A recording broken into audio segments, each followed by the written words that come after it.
यही प्रार्थना गुरुवर मेरे तेरे पावन अक्षर। आइए दीप प्रज्वलित करेंगे। आइए दीप प्रज्वलित हो रहा है। दीप चले फूल खिले इस नीले आकाश तले, फूल खिले दीप चले इस नीले आकाश तले। भक्ति की इन दो हड़ियों में, भक्ति की इन दो हड़ियों में आओ गुरु जी को नमन करें। फूल खिले दीप चले इस नीले आकाश तले।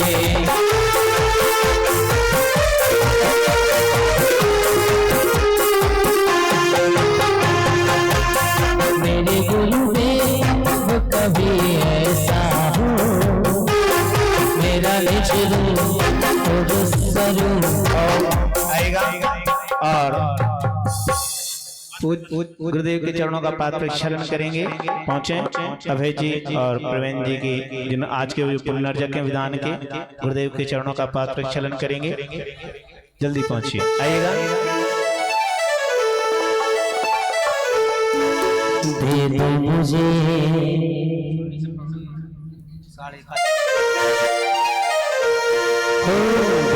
मुझे धूल चरणन की, ओ दे दो मुझे धूल चरणन की, दे दो मुझे। सुन लो गुरु भाई, सुन लो गुरु भाई, सुन लो अर्जी भगतन की, दे दो मुझे भूल चरणन की, दे दो मुझे।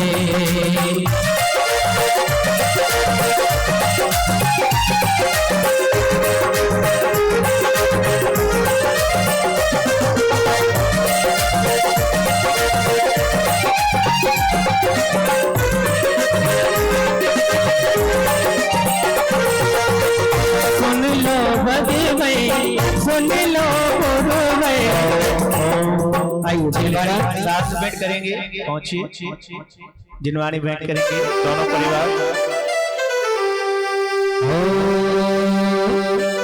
मीठी रस से भरोरी गुरु वाणी लागे, चीनी वाणी लागे, माने श्री भगवान की मीठी मीठी वाणी लागे। मीठी रस से भरोरी गुरु वाणी लागे, चीनी वाणी लागे, माने प्यारी प्यारी श्री गुरु वाणी लागे।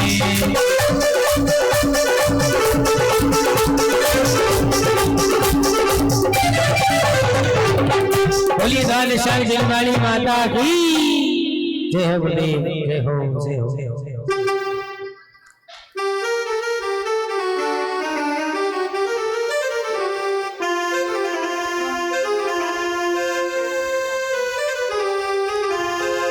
वाणी माँ जिनवाणी जगदम्बे माँ इशारे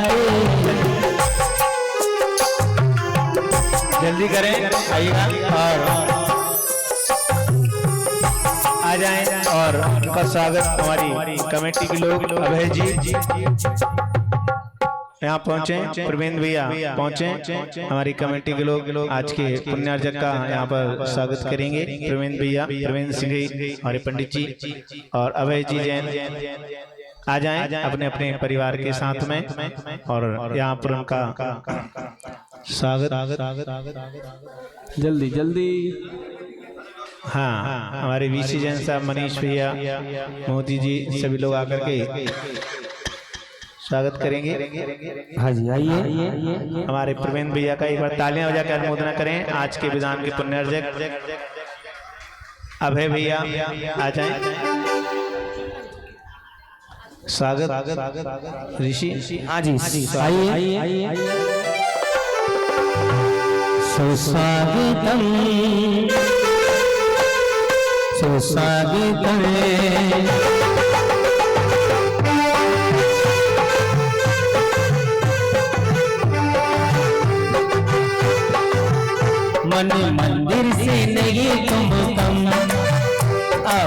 तो जहाँ पर कदम सारी दुनिया बिछाएगी फूल, दिल अपना बिछा देंगे हम।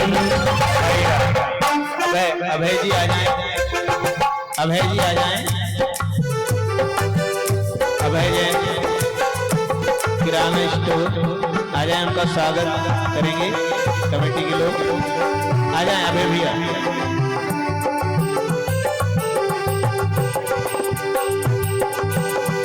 सुनीता भाभी, अभय भैया, इसी हर से सभी लोग आ जाएं, वहीं जाके सम्मान कर दो भैया। आज के पुण्याजक परिवार श्रीमती श्रद्धा सुनीता जैन, अभय जैन, सागर श्री किराना S40 नेहरू नगर। और चलते हैं कुछ गुरुजों के चरणों में निवेदन करते हैं। आइए अभय भैया, अभय भैया, नरेंद्र भाई साहब आ जाएं। वो चांद जैसे लगते गुरु हमारे, देखो वो चांद जैसे लगते गुरु हमारे। बोले परम पूज्य मनीष सागर महाराज की। हे गुरुवर, लगातार धर्म प्रभावना के क्रम में आज श्री भक्ताम्बर जी के 32वें काव्य का वाचन करते हुए और शुद्धिकरण करवाते हुए अर्थ समझाते हुए हम सभी का उपकार करें।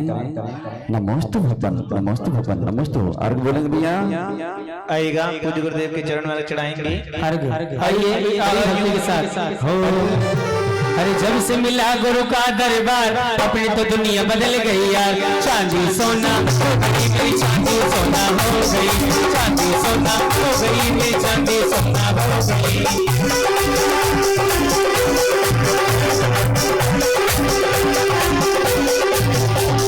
ढोल बाजे रे, नगाड़ा बाजे रे, ढोल बाजे रे, नगाड़ा बाजे रे। सागर के दरबार में हम सब नाचे रे, सागर के दरबार में हम सब नाचे रे। में हुई बिना की कदम बली ने बंद किया, आत्म ध्यान किया और तब संयम से कर्म देश को बंद किया। और विनम्र की बिले गति हो, ज्ञान कुंज हो पाया रे। रत्नात्र को धारा तुमने अंतर दीप जलाया। विनम्र से आनंद देशना हमें आपसे मिलती है, तब वचनों का सुना पान कर ज्ञान की कलियां बढ़ती है। ओम प्रेम परम पूज्य वात्सल्य मूर्ति मुनि श्री विदंसगज मित्राय नरगे पद प्राप्ति अर्घ्यम निरूपमति। हे गुरुदेव नमोस्तु,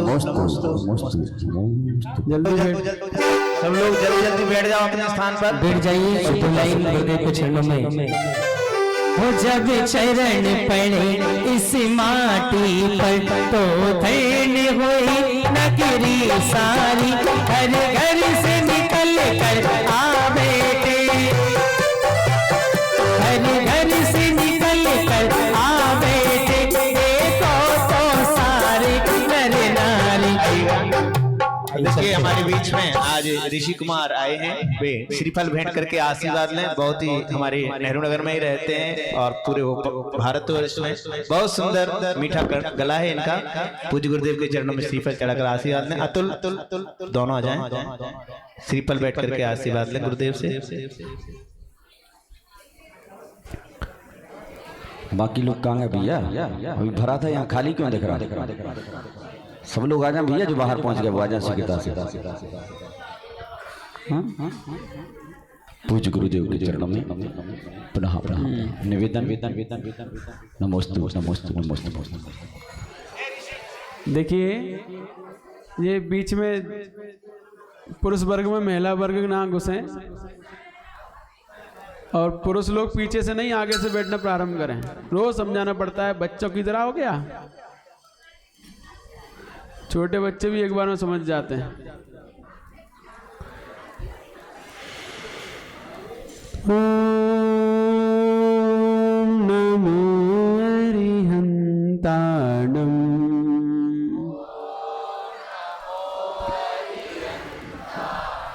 ओम नमो सिद्धाणम,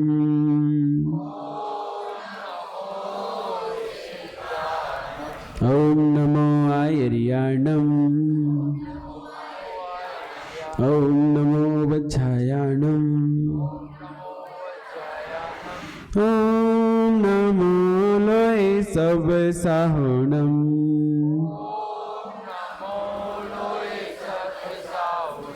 गुरुभः पान्तुनो नित्यं ज्ञानदर्शननायकः चारित्राणवगम्भीरा मोक्षमार्गोपदेशकः।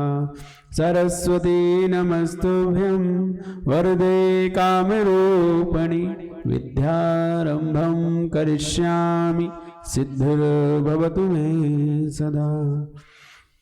श्रीमत्परं गम्भीर साधुवादमगुलाञ्छनं जियात्रैलोक्यनाथस्य शासनं जिन शासनं शासनं जिन शासनं।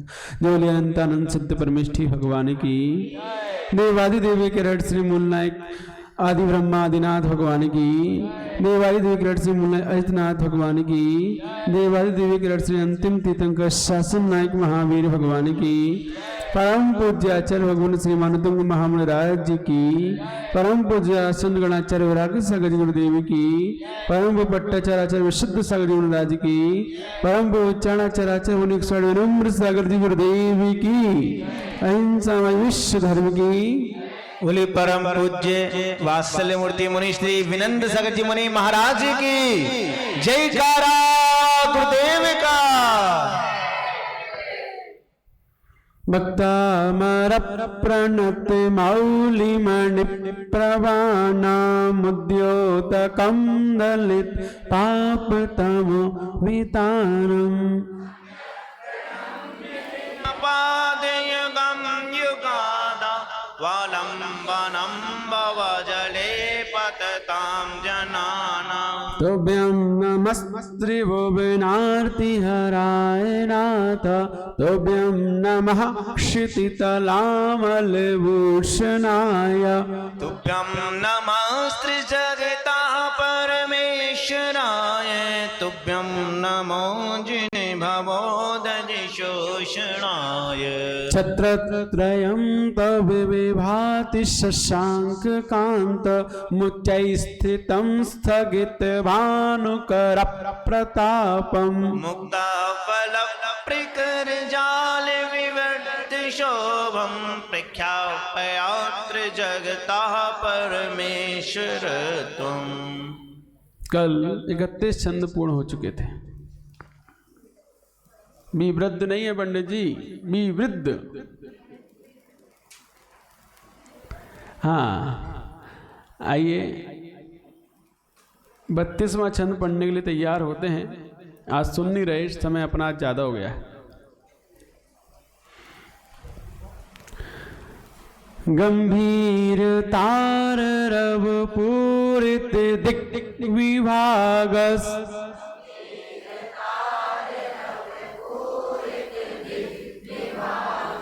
गंभीर तार रव पूरित दिक् विभागस।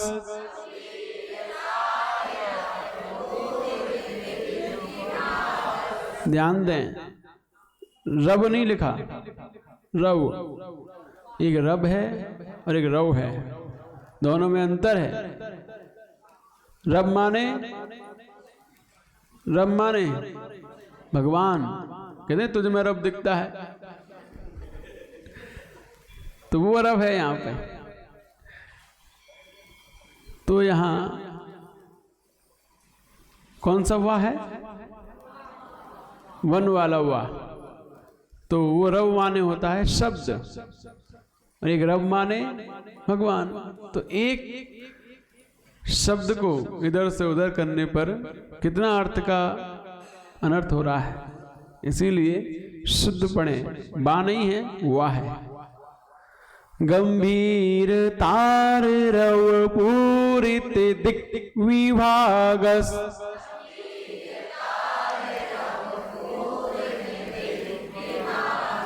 अब पहचान कैसे करोगे कि हम वाह पढ़ रहे हैं कि बा पढ़ रहे हैं? कैसे पहचान करोगे? अगर आपने बकरी वाला बा बोला तो ओट चिपक जाएंगे, और वो वाला वन वाला बा बोला तो ओट खुल जाएंगे, है ना। तो हमें बोलते हुए ध्यान देना है कि ओट चिपक रहे हैं कि खुल रहे हैं। गंभीर तार रव पूरित दिक विभागस,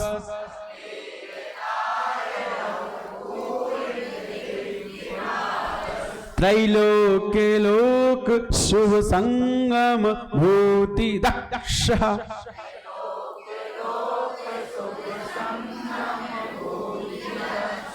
त्रैलोक्य लोक शुभ संगम भूति दक्ष,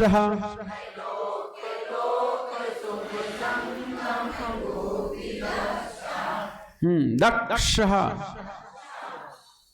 सद्धर्म राज जय घोषण घोष कहा सन,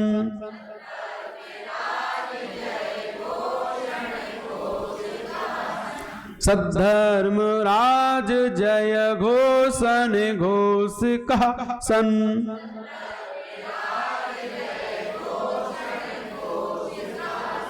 केदुंदभिर दनति ते यशः प्रवादी,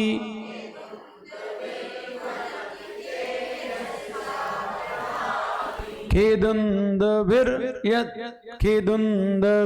ध्वनति ते यशः प्रवादी,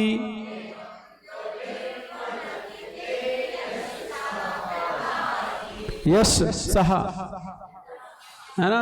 दोनों सकार अलग अलग हैं, एक दंती वाला एक तालु वाला, ध्यान देना है। केदुंदभिर ध्वनति ते यशः प्रवादी,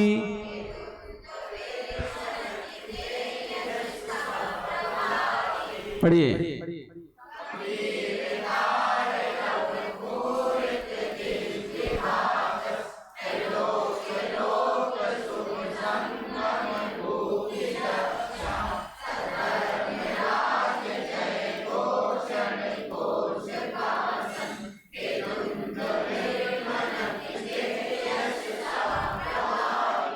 क्लियर? Any problem?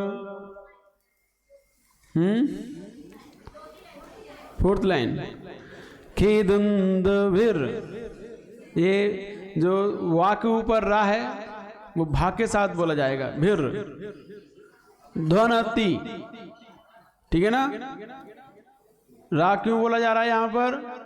क्योंकि वो ऊपर है, ऊपर वाला रा हमेशा उससे पहले वाले अक्षर से पहले उसके साथ बोला जाता है, पहले वाले अक्षर के साथ। लेकिन पहले वाला अक्षर आधा है तो उसके साथ भी नहीं बोल सकते, इसलिए भा के साथ बोला जाएगा, भिर, ठीक है ना। केदुंदभिर ध्वनति ते यशः प्रवादी,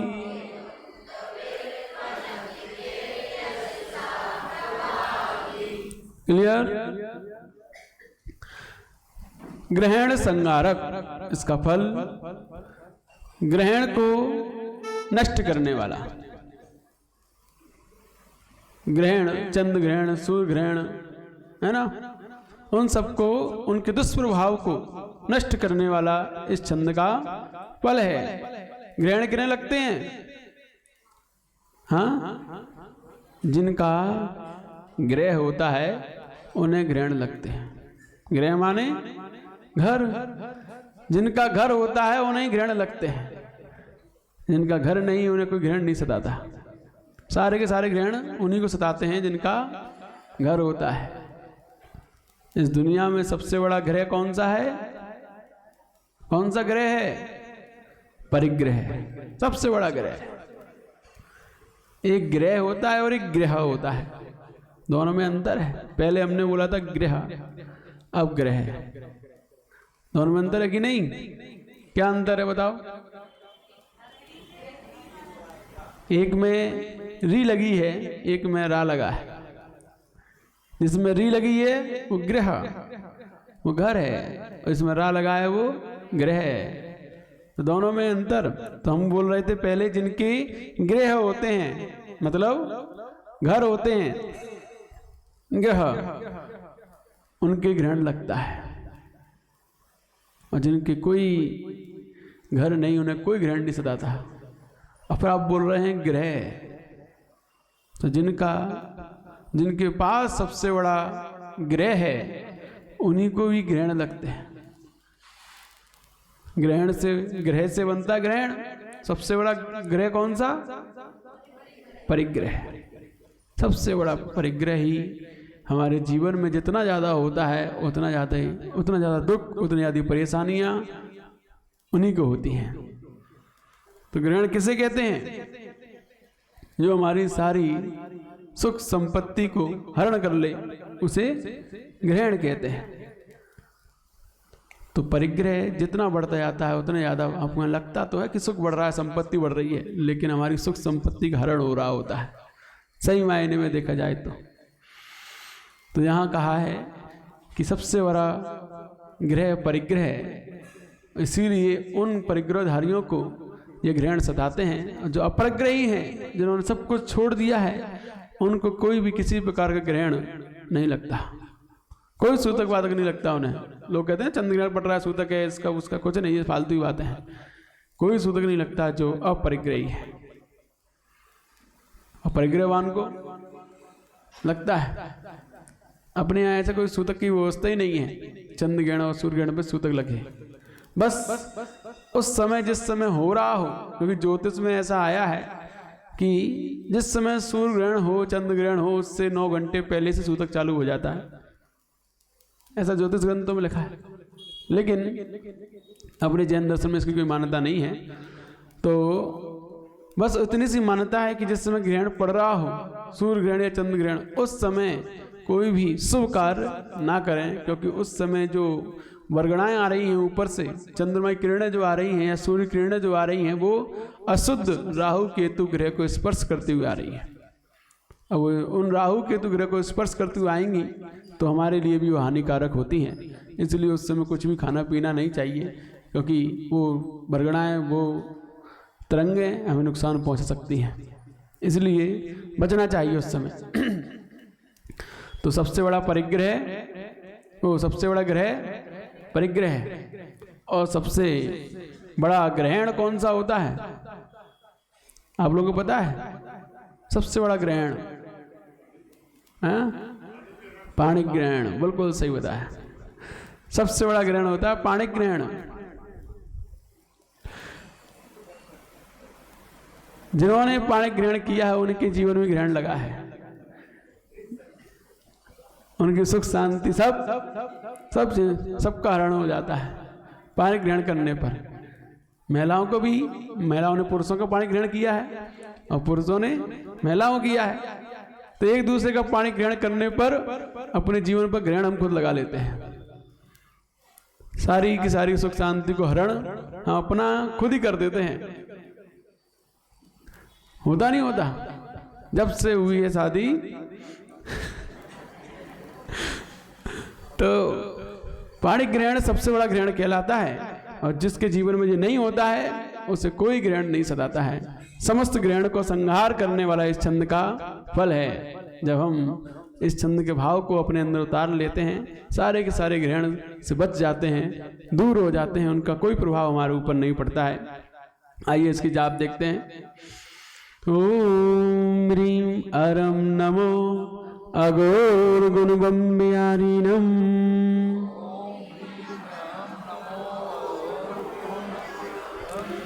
ओम ह्रीं अरम नमो अघोर गुण बम्बियारिणम।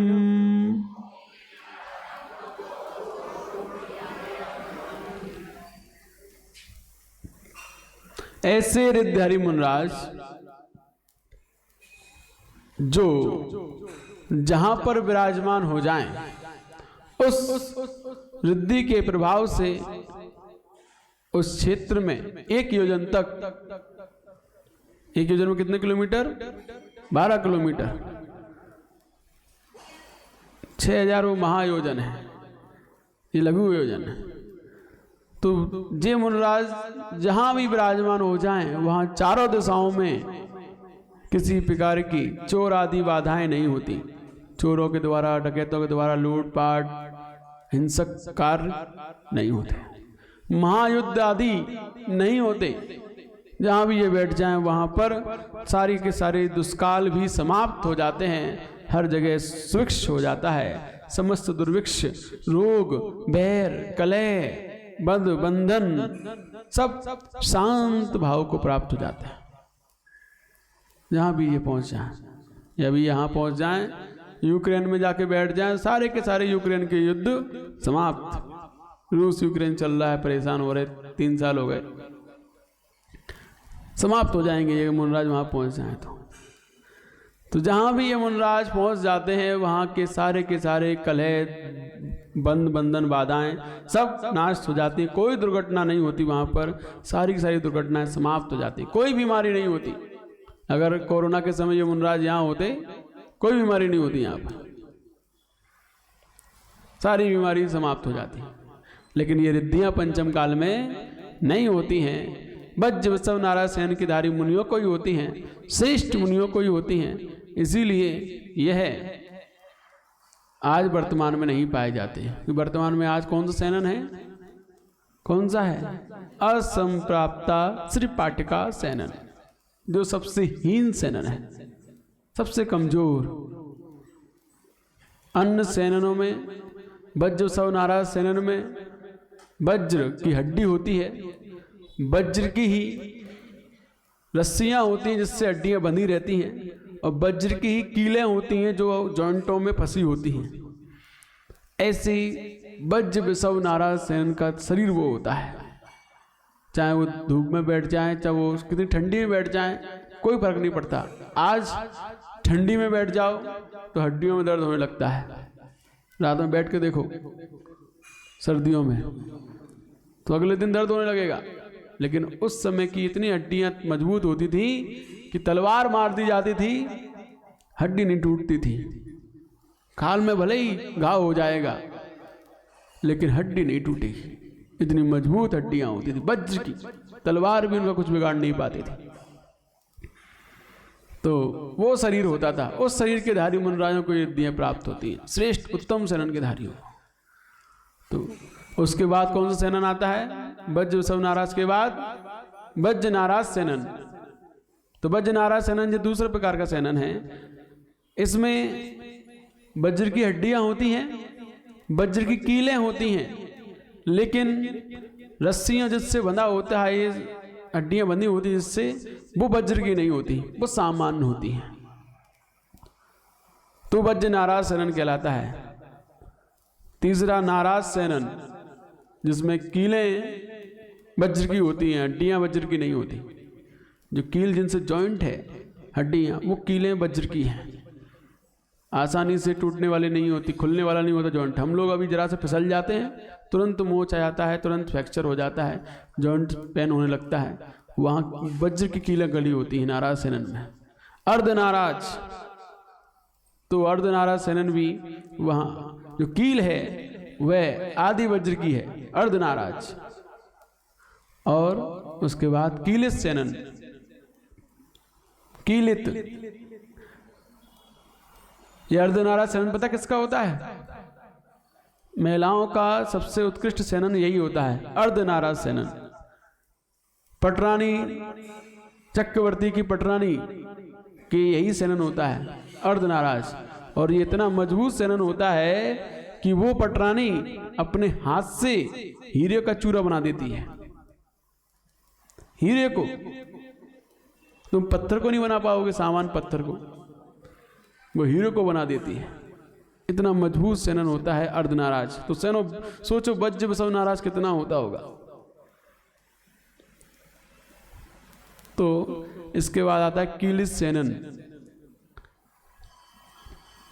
यह है कीलित सेनन, हड्डियों में जैसे अपन वो बनाते हैं, बड़े बड़े बिल्डिंग्स बनती है, पहले के समय में मंदिर बनते थे तो इस प्रकार के बनते थे कि एक पत्थर दूसरे पत्थर में जॉइंट रहता था, कोई प्लस्तर आदि की आवश्यकता नहीं होती थी। एक इस प्रकार के खांचे वाले बनते थे। ऐसे ही हड्डियां होती हैं उनकी खांचे वाली, जो एक में एक जॉइंट रहती हैं ऐसे कीलित रूप में, और उसमें कील फंसी रहती है। तो ये कीलित सेनन होता है बंदरों का, जो कितने भी उछलें कूदें कुछ भी करें, इनकी कोई भी हड्डी नहीं टूटती, किल सेनन होता है, और सबसे हीन सेनन है इसके बाद असंप्राप्ता श्रपाटका सेनन, जिसमें ना कीला होती हैं, ना ही रस्सियाँ होती हैं, ना ही क्या कहते हैं हड्डी मजबूत होती है। ये तो सामान्य नसों से बंधा होता है शरीर। जैसी नस खिसकी, लिगामेंट खिसका, दर्द चालू, लिगामेंट प्रॉब्लम, इतनी छोटी छोटी कोशिकाएं होती हैं, सिराएं होती हैं, उनसे ये बंधा हुआ है।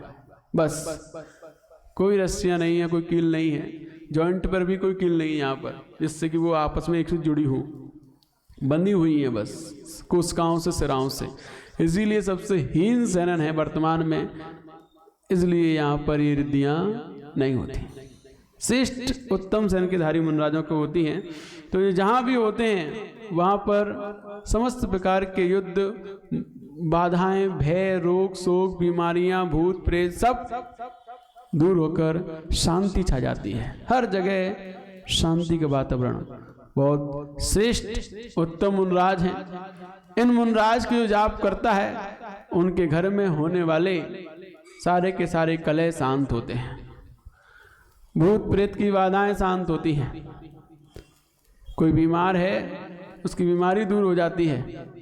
तो इसीलिए घर में शांति लाना हो तो ये वाली जाप रोज करें। ओम ह्रीम अरम नमो अघोर गुण बम्बिहारीणम।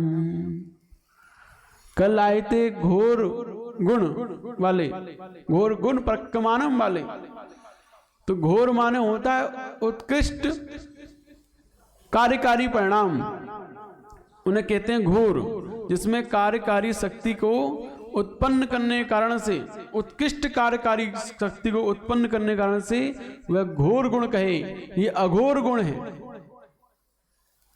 अघोर गुण का मतलब होता है जो बिल्कुल गुणों से भी शांत हैं, चारित्र से भी शांत हैं, अपने ब्रह्म में लीन हैं। ये अघोर गुण बम्बयारिणम, अघोर गुण ब्रह्मचर्य के धारी मुनराज कहे जाते हैं। यह पूर्ण रूप से गुणों से शांत, चारित्र से शांत। चारित्र माने ब्रह्म, यहाँ ब्रह्म जो आया है ब्रह्मचारिणम, ब्रह्मचर्य माने चारित्र, ब्रह्म में चर्या, अपने चारित्र में चर्या। तो चारित्र आत्मा का ही गुण है। दर्शन ज्ञान चारित्र तीनों कौन है? तीनों ही आत्मा है, तीनों ही ब्रह्म है। तो इसीलिए तो उसमें जो शांत हैं पूर्ण रूप से, वह अघोर गुण बम्बिहारीणम कहे जाते। इनके अंदर किसी प्रकार की अपने गुणों को कार्यकारी करने की शक्ति का भाव नहीं है। यह पूर्ण शांत स्वभाव के धारी है।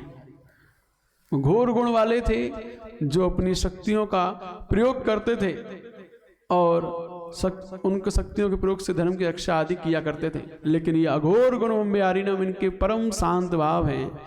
जहाँ भी बैठ जाते हैं सब जगह शांति फैल जाती है। एक योजन तक कहीं किसी प्रकार कोई दुर्भिक्ष, कलह आदि बीमारी नहीं होती है। तो ये इन मुनराज के तप के प्रभाव से ऐसा होता है कि ये तप करने वाले मुनराज, श्रेष्ठ उत्तम तप करने वाले मुनराज जहाँ भी बैठ जाएं वहाँ पर सारे के सारा अकाल सूखा सब समाप्त हो जाता है, हर जगह सुरक्ष हो जाता है। ऐसा आचार्य वीरसेन ने धौला जी में बताया है। यति विश्व आचार्य कह रहे हैं तो लोक पंडिती में कि ये मुनि जहाँ बैठ जाते हैं वहाँ चोरी, महायुद्ध, बीमारियाँ, बैर भाव सब भूल कर आदमी एक स्थान पर बैठ जाता है। जानवर भी होते हैं ना, बैर भाव भूल कर शांत हो जाते हैं। यहाँ ये मुनराज बैठ जाए उस जंगल में, कोई जानवर आपस में एक दूसरे को मारते काटते नहीं हैं, समस्त बैर भाव समाप्त होकर प्रेम से रहा करते हैं। ये सिद्धि का प्रभाव। और राजवार्तिक ग्रंथ में आचार्य अंकलंग देव ने इस सिद्धि को बताया है कि जब चारित्र मोहिनी का उत्कृष्ट क्षोभसम होता है। चारित्र मोहिनी किसे कहते हैं? जिसके उदय से हम चारित्र नहीं ले पाते, व्रती नहीं बन पाते, संयमी नहीं बन पाते, वो चारित्र मोहिनी कर्म है। तो जब चारित्र मोहिनी कर्म का उत्कृष्ट क्षोभसम, क्षोभसम माने उसकी मंदता होती है उस कर्म की, तब स्वप्न में भी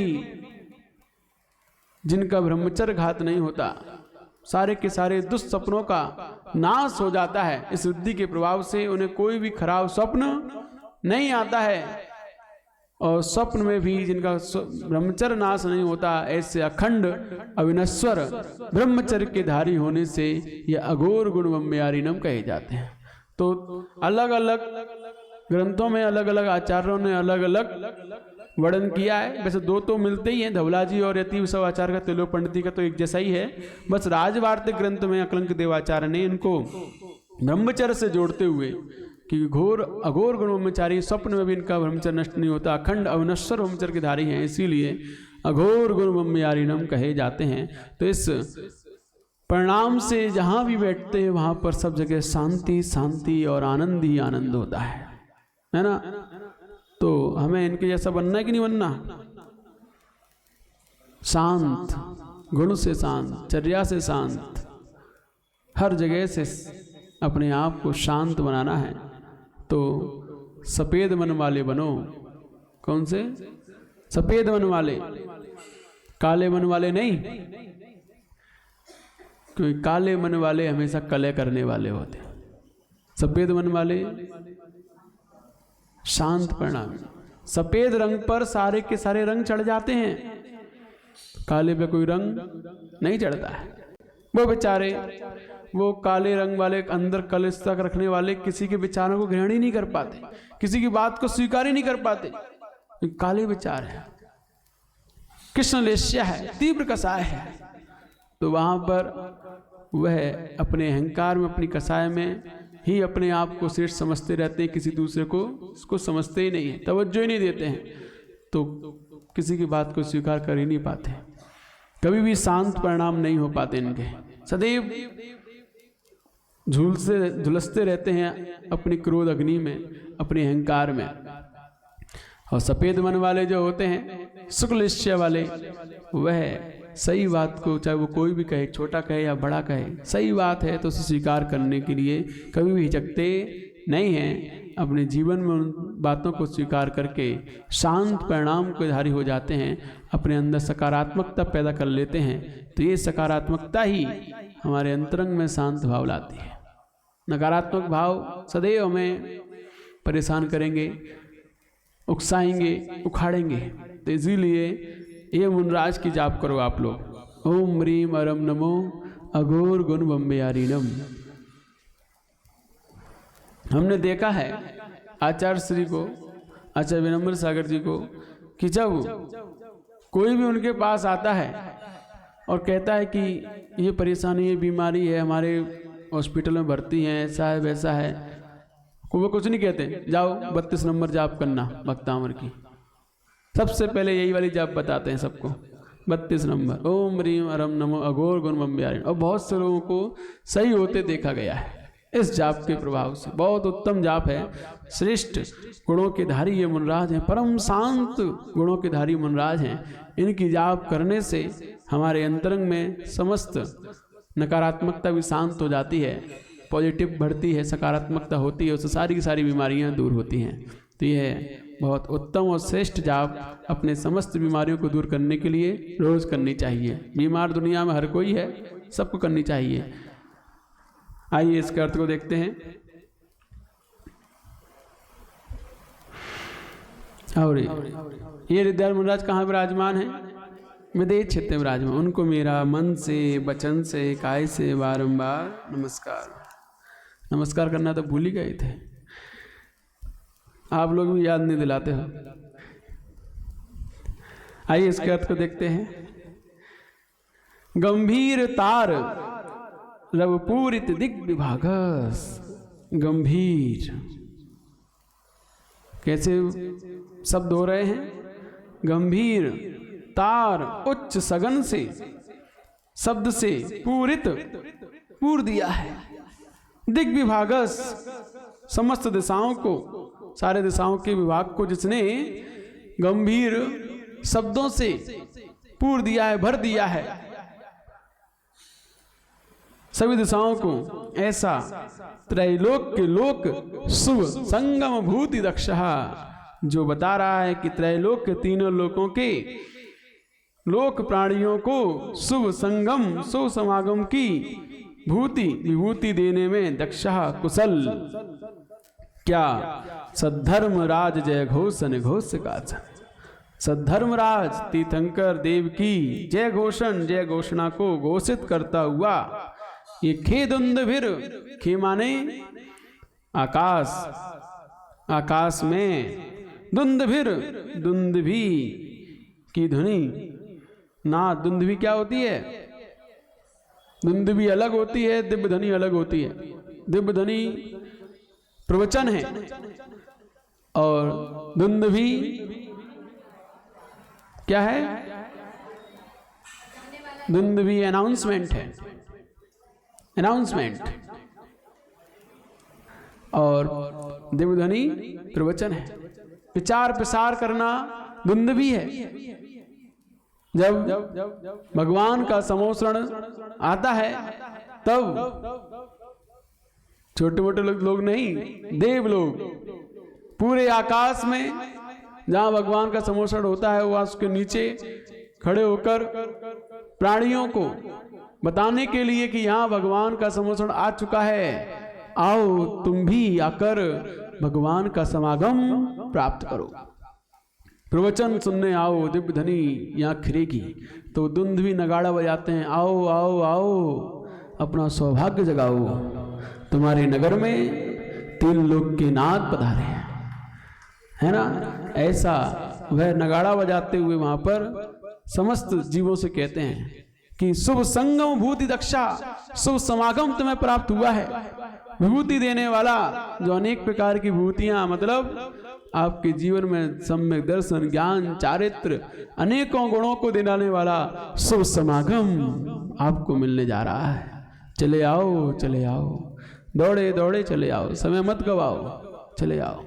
इस प्रकार वह देवता लोग आकाश में खड़े होकर वो दुंदुभी बजाते हैं और सबको बुलाते हैं, सबको प्रेरित करते हैं भगवान के उस प्रवचन सभा में पहुंचने के लिए। यह दुंदुभी प्रातिहार है। तो यहां पर जिस प्रकार से कोई मुनराज नगर में प्रवेश करते हैं तब आप लोग भी बैंड बाजे ढोल बाजे लेकर उनको प्रवेश कराते हैं, आगवानी करते हैं। तो ये क्या है? ये सब वही है कि आज अन्य लोगों को पता चल जाए कि हमारे नगर में मुनराज आए हैं, इसलिए ढोल बाजे बजाते हैं, है ना। आप लोग भी शादी करने जाते हो तो बिना ढोल बाजे के नहीं जाते हो, तो वो भी ढोल बजा के ले जाते हो। क्यों? सब लोग हमें देख तो ले, हम सज धज के आए हैं, घोड़ी पे चढ़ के आए हैं, देख लेते हैं, संतुष्टि हो जाती है। इसीलिए कोई ना देखे तो कोई संतुष्टि नहीं। बाराती में अगर बारात में कोई बाराती ना आए तो फिर देखो दूल्हे को कितना बुरा लगता है, कोई आए नहीं हमें देखने के लिए, बताओ। और आ जाते हैं तो संतुष्टि हो जाती है। तो जो इसीलिए उसको क्या कहा है? हस्बैंड कहा है उसे, जो हंस हंस कर अपना बैंड बजवाए, है ना। अरे क्या हुआ, हमने शादी नहीं की तो क्या हुआ, बारातें तो की हैं, तो बारातों में तो गए हैं, देखा है दूल्हों को क्या क्या होता है उनके साथ। तो जो हंस हंस कर अपना बैंड बजाए उसे क्या बोलते हैं? हस्बैंड। हंस हंस कर बजवाता है और पूरी जिंदगी में बजता रहता है, फिर एक बार बजवाता है फिर बजता ही रहता है, तो इसीलिए उसका नाम हस्बैंड रख दिया जाता है। तो हंसते भी रहो बजवाते भी रहो। तो ये दुंदुभी प्रातिहार है। तो यहाँ पर भगवान जब समोसरण लगता है तो उनकी सूचना देने के लिए देव लोगों के द्वारा दुंदुभी बजाई जाती है। यहाँ से समोसरण, धरती से समोसरण कितना ऊपर होता है? 5000 धनुष। यहाँ से कितना किलोमीटर हो गया? कितना किलोमीटर? भूल गए? 2000 धनुष का एक कोस होता है। कितने का? 2000 का। तो यहाँ 5000 हैं, तो कितने किलोमीटर हो गए? हैं? 2.5 कोस हो गया। और एक कोस में 3 किलोमीटर, कितने किलोमीटर हो गए? 7.5 किलोमीटर। 7.5 किलोमीटर की ऊंचाई पर भगवान विराजमान होते हैं। 20,000 सीढ़ियां लगती हैं वहां पहुंचने के लिए। एक दिशा में 20,000, चारों दिशाओं में 80,000 सीढ़ियां हो जाती हैं पूरी समोसण में। लेकिन एक वो 20,000 सीढ़ियों को चढ़ने में किसी के पैर में कोई दर्द नहीं होता। एक हाथ की एक सीढ़ी, एक हाथ में कितना 1.5 फुट। तो कहने का मतलब ये है कि 20,000 सीढ़ियों को चढ़ते हैं, जरा सा पैरों में दर्द नहीं होता है। गिरनार जी जाओ 10,000 सीढ़ी में ही पसीना आ जाता है। तो भगवान का अतिशय है कि उनके सीढ़ी पर पहला कदम रखते ही आप अंतर्मूर्त में सबसे ऊपर पहुंच जाते हो। जैसे कि आप जाते हो कहीं पर रेलवे स्टेशन पर, वहाँ लिफ्ट लगी रहती है सीधे ऊपर जाने वाली, नीचे वाले पे खड़े हो जाओ ऊपर पहुंच जाओगे अपने आप। ऐसे ही व्यवस्था है वहाँ पे। तो वहाँ से ही सारी व्यवस्थाएं देख देख के वैज्ञानिकों ने तैयार की हैं। तो ये सब नीचे वाली सीढ़ी पे पैर रखते हैं और सबसे ऊपर पहुंच जाते हैं। अंतर्मूर्त लगता है मात्र 20,000 सीढ़ियों को पार करने में। हाँ तो है ही, प्रात्याहार हैं, सब देवकृत होते हैं। तो इस प्रकार यहाँ पर खे दुंदुभिर, आकाश में वो दुंदुभी बसती है। कहाँ बसती है? आकाश। खे माने एकमात्र ये शब्द है जो अनंत का प्रतीक है। ऐसा कौन सा बीजाक्षर है जो अनंत का प्रतीक है? तो वो होता है खा। खा माने आकाश, और आकाश कौन क्या कितना होता है? अनंत होता है। तो ये अनंत का प्रतीक एकमात्र बीजाक्षर खा है, इसलिए इसे खे कह दिया शॉर्ट में। ये काव्य लिखना हर किसी की बस की बात नहीं है। काव्य रचना वही कर सकते हैं जिन्हें बहुत सारे पर्यायवाची शब्द कंठस्थ हैं। अब यहाँ पर अनंत लिखना था, आकाश लिखना था, अब आकाश के लिए 3 शब्द हो जाते, चाहिए एक शब्द, खे कर दिया, हो गया काम। तो ऐसे कहाँ पर कितने अक्षर जोड़ने हैं, कितने घटाने हैं, ये काव्य रचना वाले, छंद व्याकरण का ज्ञान जिन्हें है वही कर सकते हैं। तो खे दुंदुभिर, वो आकाश में दुंदुभी वस्तु ही क्या करती है? सद्धर्म राज जय घोषण घोषकासन। सद्धर्म राज मतलब तीर्थंकर की जय घोषण की घोषणा करती है कि तीर्थंकर भगवान यहाँ पधारे हैं, जिन्होंने समस्त कर्मों पर विजय प्राप्त कर ली है। ऐसी विजय के धारी तीर्थंकर आपके नगर में आए हैं, आप सब पहुंचकर वहां उनका लाभ लो। तो ये उस प्रकार दुंदुभी वस्तु कहती है। कहा जाता है आदमी हो तो प्रेम की गंगा बहा के देखो, आदमी हो तो प्रेम की गंगा बहाकर देखो, सुख मिलेगा अनुपम यहां आकर देखो। धुल जाएंगे पाप सभी जन्म जन्म के, एक बार प्रभु चरणों में जाकर देखो। ऐसा वह देव लोग दुंदुभी बजाते हुए कहते हैं कि सुख मिलेगा अनुपम यहां आकर देखो। धुल जाएंगे सारे पाप आपके जन्म जन्म के, एक बार प्रभु चरणों में आकर तो देखो। लेकिन पुण्यशाली जीव ही होते हैं जो प्रभु चरणों तक पहुंच पाते हैं, बाकी सब तो उससे पहले बहुत सारी चीजें मिलती हैं। रत्नों की राशियां पड़ी हुई हैं, वापिकाएं हैं, खातका भूमि है, लता भूमि है, नाट्यशालाएं हैं, देवांगनाएं क्रीड़ा कर रही हैं, सब उन्हीं सुंदर सुंदर व्यू देखने में रुक जाते हैं। व्यू जैसे आप लोग जाते हैं ना हिल स्टेशन व्यू देखने के लिए, व्यू ऐसे ही वहाँ पर एक से एक शानदार शानदार व्यू होते हैं। बावड़ियाँ हैं, वन हैं, चैत प्रसाद भूमि है, बड़े बड़े महल हैं, सुंदर सुंदर। तो उन सबको देखने में ही उलझ जाते हैं मिथ्या दृष्टि। लेकिन सम्य दृष्टि जीव होता है वो इधर उधर नजर नहीं फेंकता, सीधे आगे जाता है, 8वीं भूमि पर जाकर प्रभु के चरणों में झुक जाता है।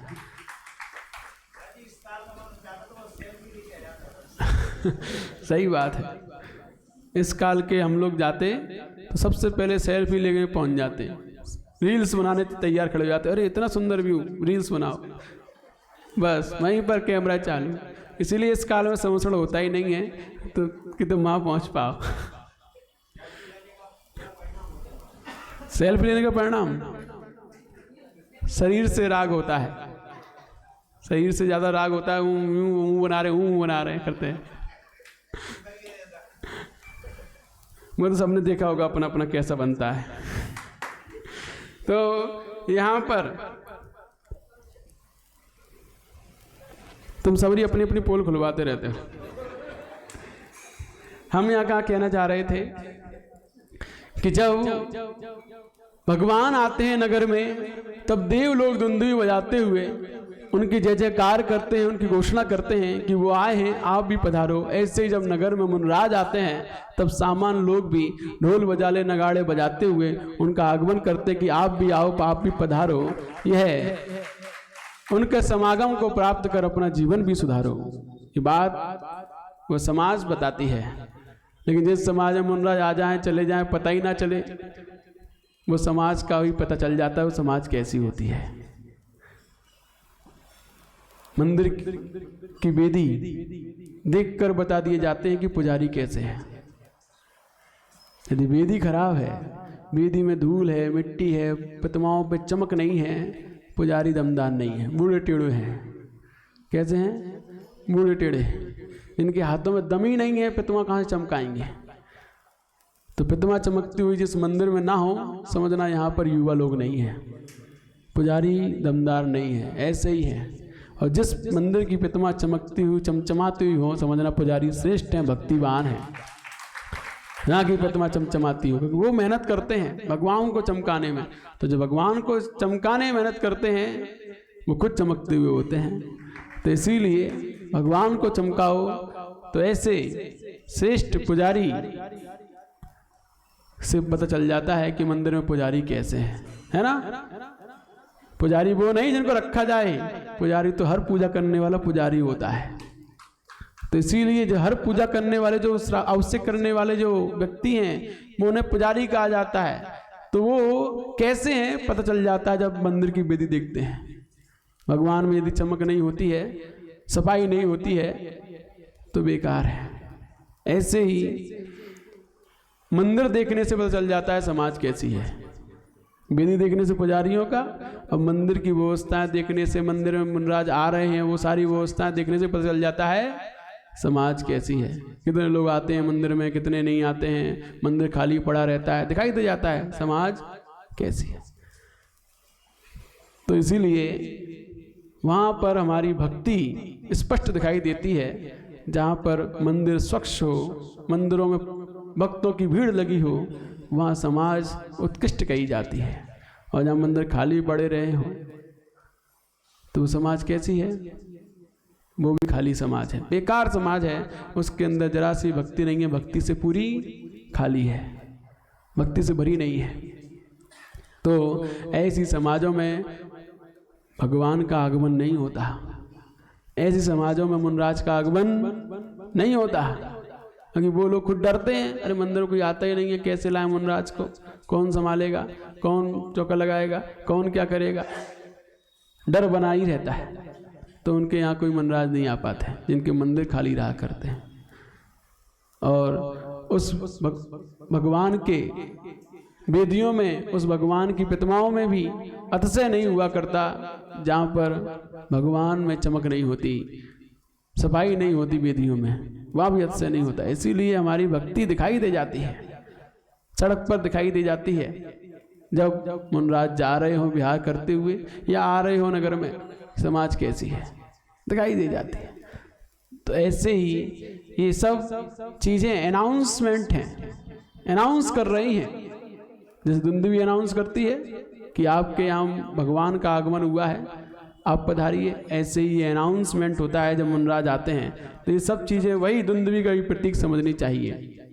तो हमें अपने आप को ऐसा बनाओ कि आपको भगवान पसंद करें। ऐसा पुजारी बनाओ कि आपको भगवान पसंद करें। भगवान हमेशा नए लोगों को पसंद करते हैं, नए लोगों को जो अच्छे से चमकाएं, उन्हें अच्छे से बढ़िया से साफ सफाई रखें, नए लोगों को पसंद करते हैं। लेकिन नए लोग ऐसी बुद्धि खराब है कि भगवान को पसंद ही नहीं करते हैं। वो मंदिर ही नहीं आते हैं, समय ही नहीं है उनके पास हैं। रोज आते हैं भगवान के पास उनको चमकाने के लिए, उनकी भक्ति करने के लिए। नए लोगों के पास समय ही नहीं होता है, तो इसीलिए वो चमकते हुए नहीं होते हैं। तो हमें अपने आप को चमकाना है, भगवान को चमकाओ। आज समय हो रहा है, इसको पूरा अर्थ समझ लीजिए। तो यहाँ कहा जा रहा है गंभीर तार, गंभीर माने श्रेष्ठ, गुंजाने वाले, जो उच्च सघन वाले, सब रव माने शब्दों से पूरित, सारी दिशाएं दिग्विभाग, सारी दिशाएं पूरित हो चुकी हैं, भर चुकी हैं। ऐसे तैलोक के नाथ, तैलोक के लोक, तीनों लोकों के लोक माने प्राणियों को शुभ संगम भूति दक्षा, शुभ समागम की विभूति देने में जो कुशल है, ऐसे कौन? सद्धर्मराज जय घोषण घोषकान, सद्धर्मराज तीर्थंकर देवराज की जय घोषणा को घोषित करने वाली वह दुंदुभी कहाँ सुशोभित हो रही है? खे दुंदुभिर आकाश में ध्वनिते शब्द करती हुई, प्रवादी सब ओर से यश को कोलाहल करती, उनके यश को बखान करती हुई बता रही है कि यहाँ पर कौन आया है? तीन लोक के नाथ आए हैं, सद्धर्मराज आए हैं। उनके यश को बखान करते हुए वह दुंदुभी पूरे आकाश में गुंजायमान होती है। इसलिए अपने आप को सुधार लो। जब भी मुनराज नगर में आए तो ऐसे ही मत ले आना, अच्छे से तरीके से पूर्ण भक्ति भाव के साथ दिखना चाहिए कि जहाँ जैन समाज में उनके प्रति भक्ति है। नहीं तो आप सोते रहो, वो आए भी जाएंगे चले भी जाएंगे। ऐसा ही होता है ना, माली ले आता है माली छोड़ाता है। जिस समाज में इस प्रकार के लोग होते हैं वहाँ तो कहीं कुछ कह ही नहीं सकते, वहाँ तो क्या कह सकते हैं हम, कुछ नहीं कह सकते हम। तो कहना का मतलब ये है, बदलना तय है संसार में हर चीज का, बदलना तय है हर चीज का संसार में। तैरना सीख ले जल्द ही इस मझधार में।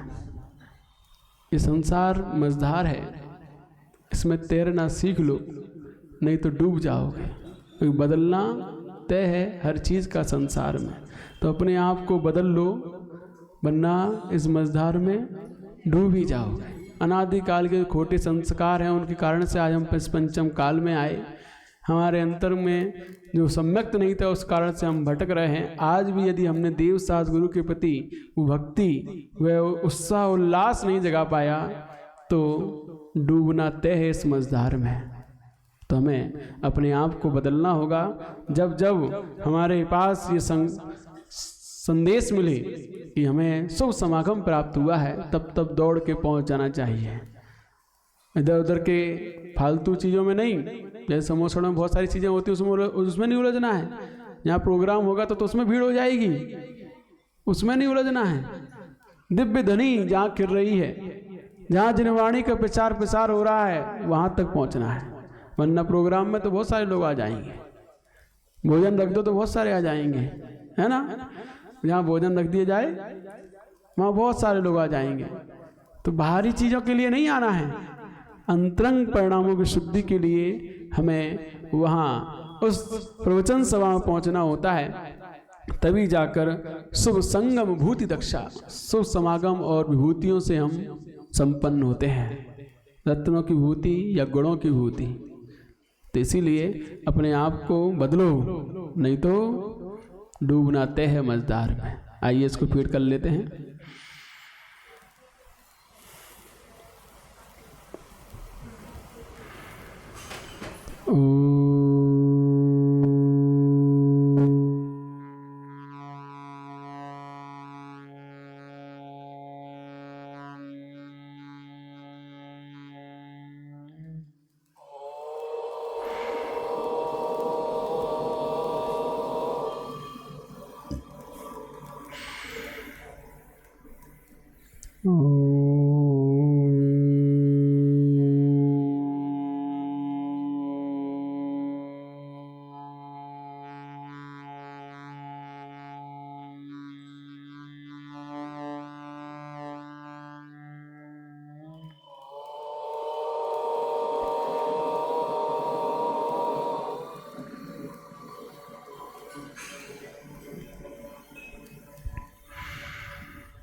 दोनों आंखें बंद, ध्यान आज्ञा चक्र पर।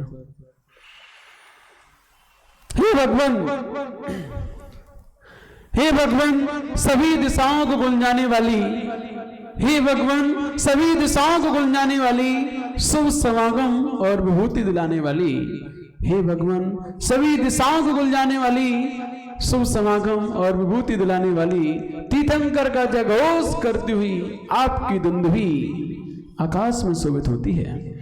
हे भगवान सभी दिशाओं को गुंजाने वाली, शुभ समागम और विभूति दिलाने वाली, तीर्थंकर का जयघोष करती हुई आपकी दुंदुभी आकाश में शोभित होती है।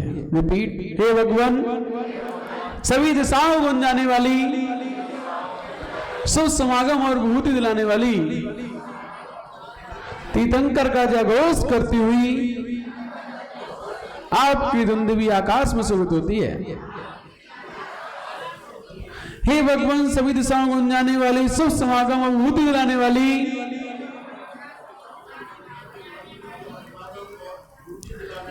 हे भगवान सभी दिशाओं को गुंजाने वाली, शुभ समागम और विभूति दिलाने वाली,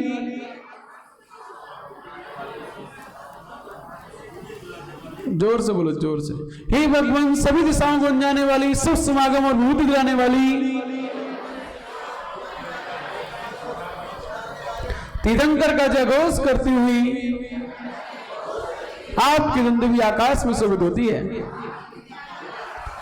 हे भगवान सभी दिशाओं को गुंजाने वाली, शुभ समागम विभूति दिलाने वाली, तीर्थंकर का जयघोष करते हुए आपकी दुंदुभी आकाश में शोभित होती है। तीर्थंकर का जयघोष करते हुए आपकी दुंदुभी आकाश में शोभित होती है।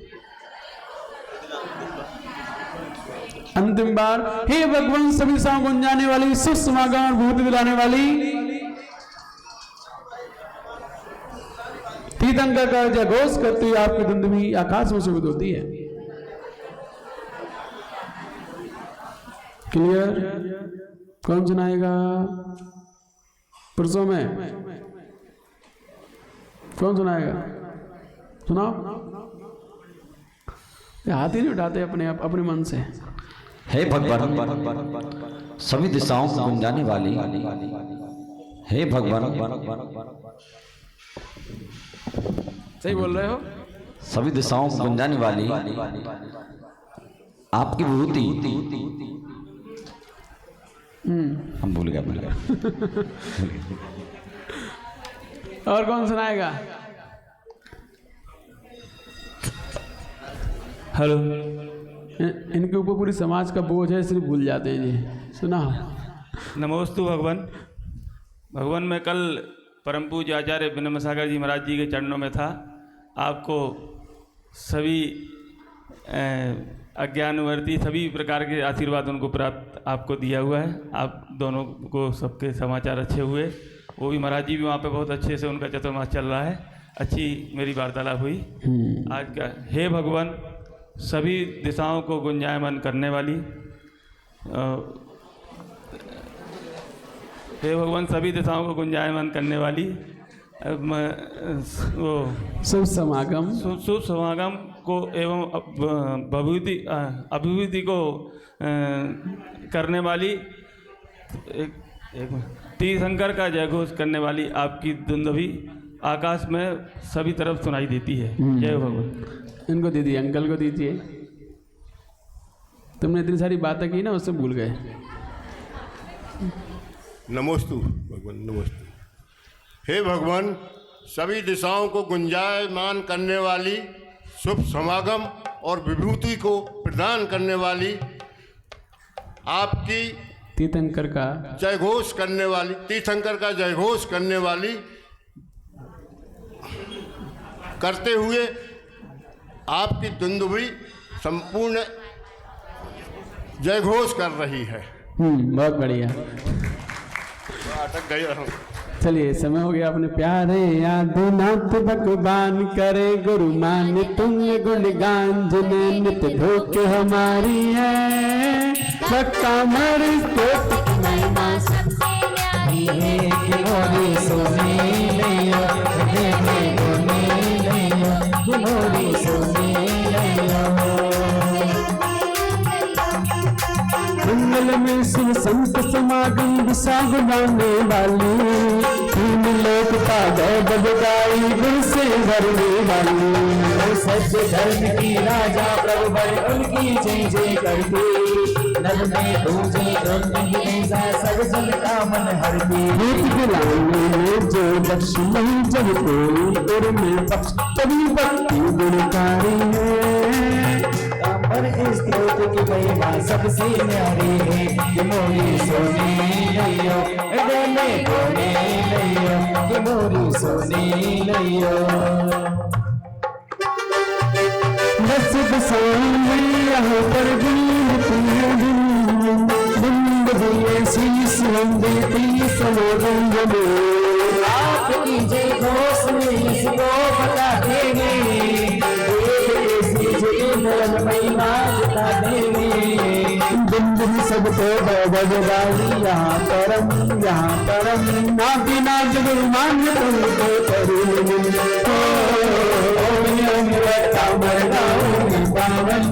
पावन आदिनाथ निर्माण तुमको करो नमन। मेरे तारा को संग गाओ, सब दिल गाओ।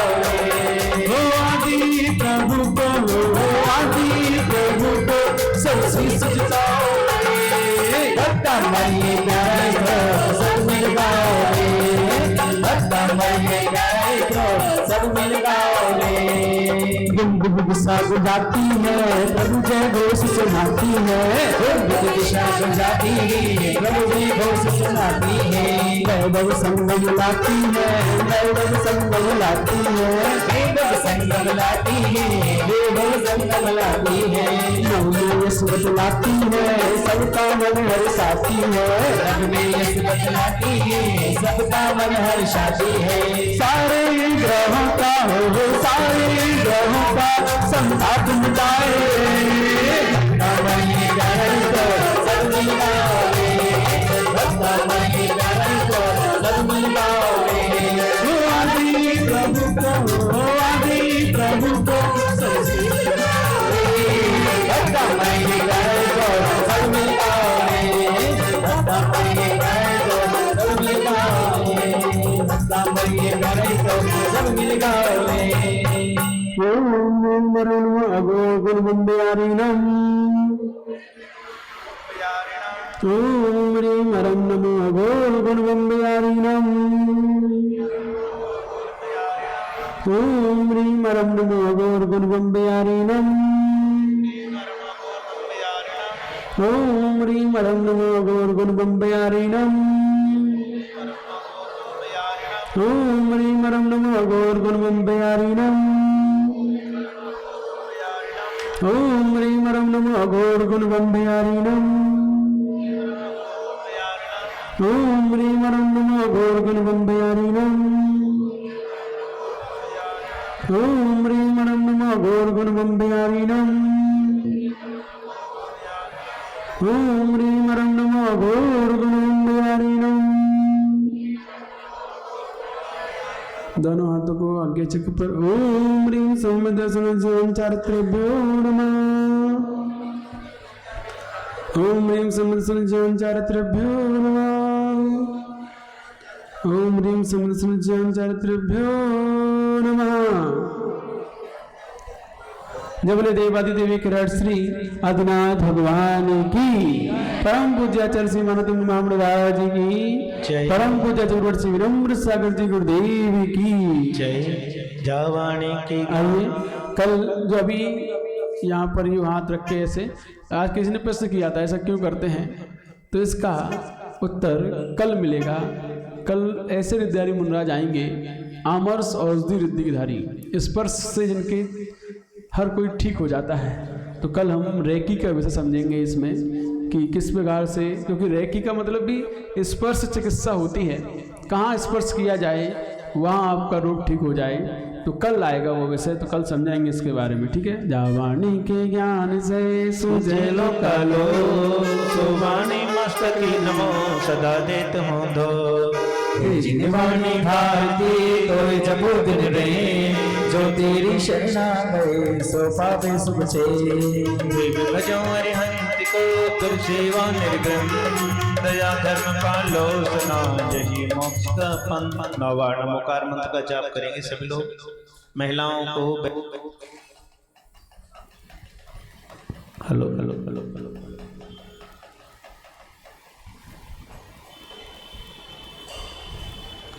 चलिएगा आचल कल का श्री भक्तांबर जी का विधान और भक्तांबर दीप अर्चना का कार्यक्रम और श्रीमती संध्या श्रीमान राजीव जी बुधनी शुभम